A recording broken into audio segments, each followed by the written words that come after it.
Varicose veins కి సరైన చికిత్స కోసం సంప్రదించండి ఎవిస్ హాస్పిటల్. నమస్తే రమ్మగారు. నమస్తే జయ. రమ్మగారు, 12వ తారీఖున మనకి మాఘ పౌర్ణమి ఉంది. దీని యొక్క విశిష్టత. మాఘమాసమే విశిష్టమైన మాసం. అంతేగా. మాఘమాసం విశేషాలు చెప్పుకున్నాం కదా మనం. మాఘం సౌరమాసం అని చెప్తాం. నారాయణ ప్రీతి కోసమే, శ్రీ మహావిష్ణువు ప్రీతి కోసమే చేసుకుంటాం. మొదటి రోజు నుంచి చివరి దాకా ప్రతిరోజు ప్రాతకాల స్నానము, సూర్య దర్శనము, సూర్యుడికి అర్ఘ్యం ఇవ్వటం, సూర్యనారాయణమూర్తి ప్రీత్యర్థము పాలు పొంగించటము, ఇవన్నీ చేస్తాం కదా. స్నానం చాలా ముఖ్యమైనదిగా చెప్పుకుంటాం కదా. ప్రాతకాల స్నానం, సూర్యోదయానికి 1 నిమిషం ముందు స్నానం చేయటం, ఉదయించిన సూర్యబింబానికి నమస్కారం చేయటం. అయితే ఈ మాఘ పౌర్ణమి కూడా చాలా విశేషమైన రోజుగా చెప్తారు. మహామాఘి అంటారు. మామూలుగా మనకి ప్రతి పౌర్ణమి విశేషమే. పౌర్ణమి నాడు ప్రత్యేకంగా స్నానం చేయటము, అర్చన చేసుకోవటము, నారాయణులైనా అర్చించాలి, శివారాధన అయినా, సత్యనారాయణ వ్రతాలు చేసుకోవటాలు, ఇవి మనం ప్రఖ్యాతంగా వింటాం కదా. అయితే ఈ మాఘంలో ఈ పౌర్ణమి నాడు సముద్ర స్నానం చాలా విశేషంగా చెప్తారు చేయ. మామూలుగా మనకు సముద్ర స్నానం తెలుసు, కార్తీక పౌర్ణమికి చేస్తాం కదా. దానికి ప్రత్యేకంగా ఉంది. ఆకామావై అంటారు. ఆకామ అంటే ఆషాఢ పౌర్ణమి, కార్తీక పౌర్ణమి, మాఘ పౌర్ణమి, వైశాఖ పౌర్ణమి, ఈ 4 పౌర్ణములు సముద్ర స్నానానికి చాలా విశేషమైనవి. చాలా విశేషం. వాట్లల్లో మహామాఘి మరీ విశేషం.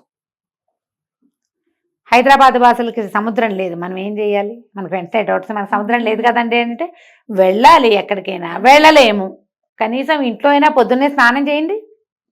నదీ స్నానం చేయొచ్చు. సముద్రము చాలా విశేషంగా చెప్పబడుతుంది ఇక్కడ. మామూలుగానే మనం ఒక వాక్యం చెప్పుకుంటాం, నదీనాం సాగరోగతి అని. నదులన్నీ కూడా, అన్నిటి కూడా సాగరమే వాటి గతి. పైగా ఆకాశాత్పతి తుంతోయం యథాగచ్చతి సాగరం సర్వదేవ నమస్కారో కేశవం ప్రతిగచ్చతి. ఆకాశంలోంచి పడిన ప్రతి నీటి బొట్టు సముద్రం వైపుకే ప్రయాణం చేస్తుంది. మన నమస్కారాలన్నీ కేశవుడికే చెందుతాయి. సముద్రంలో స్నానం చేస్తే కేశవుడికి నమస్కారం చేసినట్టు. ఆ శ్లోకాన్ని ఇక్కడ కనెక్ట్ చేస్తున్నాను అంతే. ఈ సముద్రంలో ఏంటంటే అపారమైన సౌరశక్తి నిండి ఉంటుందట ఈ పౌర్ణములలో. సూర్యుడి వేడిమికి ఎంత నీరు ఆకాశంలోకి పోతుంటుంది, అయినా కూడా తరగదు. చిన్నది పెద్దది అవదు, ఎంత ఉందో అంతే ఉంటుంది. ఈ సముద్ర జలాలు ఈ ఉప్పు నీటి వల్ల ఏంటంటే నెగిటివ్ ఎనర్జీస్ పోతాయి. ఓకే. ఈ సంవత్సరం అంతా మనం ఏర్పాటు చేసుకున్నవి అంటే మన మీదకి మనం తెచ్చుకున్నటువంటి అన్ని రకాల నెగిటివ్ ఫోర్సెస్ని ఈ సముద్ర స్నానం కంట్రోల్ చేస్తుంది. నదీ స్నానాలు విశేషమైనవి. నీళ్లలో కరెంట్ ఉంటుంది, మనకు తెలుసు కదా. నదుల్లో కూడా నడుంలోతు నిలబడి నదీ స్నానం చేయాలని చెప్తారు. సముద్రంలో కూడా ఓ 40 మినిట్స్ అయినా ఉప్పు నీళ్ళల్లో కనుక స్పెండ్ చేస్తే వచ్చాక మళ్ళీ బయటకు వచ్చాక మామూలు స్నానం చేసుకుంటాము. ఇది ప్రత్యేకంగా చెప్పబడే క్రియ కాబట్టి జీవితంలో కొన్నిసార్లైనా, కొన్ని పర్వదినాల్లో అయినా, కొన్ని పౌర్ణములైనా, కనీసం ఒక్క పౌర్ణమైనా సముద్ర స్నానం చేయండి. మామూలుగా అమావాస్య పౌర్ణములకి ఆటుపోట్లు పెరుగుతాయి కాబట్టి సముద్ర తీరాలకి వెళ్ళకూడదు అని నియమం. ఆ నియమంలో ఈ 4 పౌర్ణములు మాత్రం ప్రత్యేకంగా సముద్ర స్నానం చెప్పారు. ఉదయం చెయ్యాలి. పౌర్ణమిలో రాత్రిపూట కదా ఆటుపోట్లు పెరిగేది, సాయంకాలాలు కాదు. ఉదయ స్నానాలు 4 గంటల లోపే, ఎలా కుదిరితే అట్లా. సముద్ర స్నానానికి కానీ నదీ స్నానానికి కానీ వెళ్ళేటప్పుడు ఇంటి దగ్గర స్నానం చేసి వెళ్ళాలి. పాచి మొహంతో, పాచి బట్టలతోటి నదుల్లోకి దిక్కకూడదు, సముద్రంలోకి అసలు దిక్కకూడదు. శుభ్రంగా ఉండి అప్పుడు వెళ్ళాలి.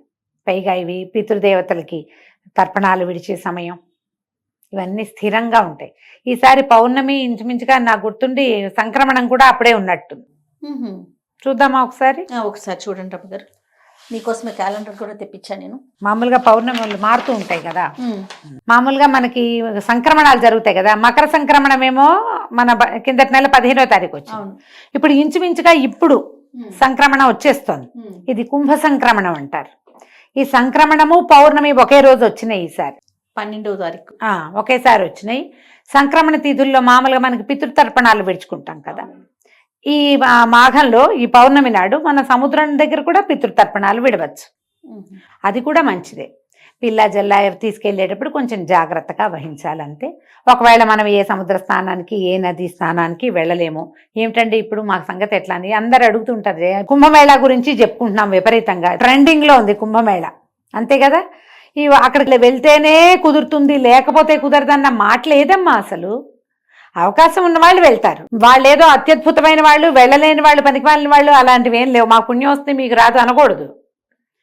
ఇక్కడ కూడా మనకు అవకాశం ఉంది, మనం ఇక్కడ చేయొచ్చు. మనం ఎక్కడ పుష్కర స్నానం చేసినా, ఎక్కడ నదీ స్నానం చేసినా మనకి పుణ్యమే లభిస్తుంది. అక్కడికి వెళ్తే అమోఘ పుణ్యం. అవకాశం ఉంటే వెళ్తాము, లేకపోతే దండం పెట్టి ఊరుకుంటాం. ఇప్పుడు మనకు సముద్రం లేదు, నది లేదు అంటే ఇంట్లోనే పొద్దున్నే స్నానం చేయండి. పెద్దవాళ్ళు ఎవరైనా తర్పణాలు విడిచే పద్ధతులు ఉంటే తర్పణని విడుచుకోండి. ఏదైనా దానం చెయ్యండి. పౌర్ణమి నాడు, మాఘ పౌర్ణమి, కంబళ్ళు, వస్త్రాలు, చెప్పులు, గొడుగు, తిలలు, నెయ్యి నిండుగా, తిలాలు నిండుగా ఉన్నటువంటి చెంబు, ఏదైనా ఒక వస్తువు, పాత్ర, అంటేనే మంచి నీళ్ళ పాత్ర, అవి కూడా దానం చేయొచ్చు. ఏది కుదిరితే అది. బంగారం దానం చేయొచ్చు, అన్నదానం చేసుకోవచ్చు. ఏమి చేసినా అద్భుతమైన ఫలితం లభిస్తుంది. మీరు మామూలుగా ఎప్పుడు చేసినా దానం మంచిది. పర్వదినాలలో చేస్తే ప్లస్. మరి మంచి పర్వదినాల్లో ఏవి చేయాలని చెప్పబడిందో అవి చేస్తే ఇంకా ప్లస్. వేసుకోండి కొన్ని ప్లస్సులు అవకాశం ఉన్నప్పుడు, అంతే. ఈ మాఘ పౌర్ణమి రోజున దానం చేసుకోవచ్చు. పగలు ఉపవసించి సాయంకాలం భోజనం చేస్తే మంచిది అవకాశం ఉంటే. సాయంకాలం పౌర్ణమి చంద్రుడు కనపడ్డాక చంద్రుడిలో భావన చేసి లక్ష్మీ స్తోత్రం కానీ లలితా స్తోత్రం కానీ చేసుకోవచ్చు. లక్ష్మీనారాయణులని ఇద్దరిని భావించి సత్యనారాయణ వ్రతం చేసుకోవచ్చు. మీ అవకాశాన్ని బట్టి దండం పెట్టుకోవచ్చు. ఒట్టిగా పూర్ణబింబానికి ఎదురుగుండా నిలబడి ఒక్క శ్లోకం చెప్పుకుని, ఏదైనా విష్ణు సంబంధమైందో, లక్ష్మీ సంబంధమైందో, దేవి సంబంధమైందో చెప్పుకుని నమస్కారం చేసుకోండి. బ్రాహ్మణులకి దానం చేస్తే అత్యుత్తమమైన ఫలితం ఇస్తుందని చెప్తారు. అవకాశం ఉంటే చేయండి. ఎవరికి అవసరమో నీడీ పీపుల్ వాళ్ళకి చేయండి, అది కూడా అత్యద్భుతమైన ఫలితాన్ని ఇస్తుంది. ఎవరికైనా ఏమైనా ఇవ్వచ్చు కదా. ఇలా పర్వదినాలలో పాతవి దానం చేయబోకండి. పాతవి ఇవ్వడానికి 3 రోజులు ఉంటాయి. పర్వాలలో పాత వస్తువులు దానం చేయొద్దు. పాత బట్టలు, పాతవి ఏమైనా తీసి ఇచ్చేయటము చేయొద్దు. కొత్తవి ఇవ్వగలిగితేనే దానం చేసుకోండి. మీ అవకాశాన్ని బట్టి ఏదైనా సరే. తప్పకుండా. నమస్తే. నమస్తే జయ.